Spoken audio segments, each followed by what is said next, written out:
Karibuni sana vijana, hongereni sana. Hongera bwana. Hongera.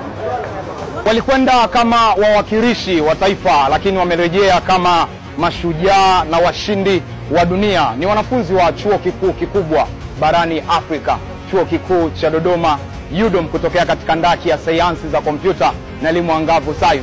Walikuwepo nchini China kuanzia Mei 20 mpaka 24 katika mashindano ya ICT ya Huawei 2025, na hapa tupo kwa ajili ya kuwapokea na kuwapongeza kwa kile walichokipambania na kurejea nacho hapa katika taifa letu la Tanzania. Hawa hapa washindi wa dunia. Kulikuwa na jumla ya mataifa 114 ambayo ilikuwa ni zaidi ya track 5. Ni ushindi mkubwa, tukuamini maana competition ilikuwa ni ngumu, nakutana na vichwa.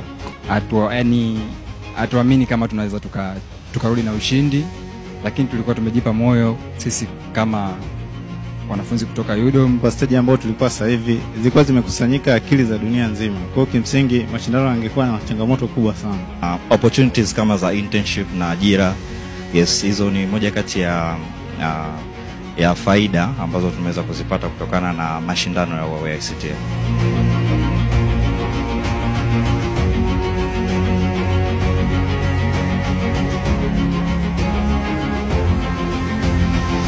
Kweli wanafunzi wangu, hongereni sana, tunawapongeza sana na tuko pamoja na nyinyi katika hili, kwamba si ushindi wenu tu, na sisi kwetu ni ushindi.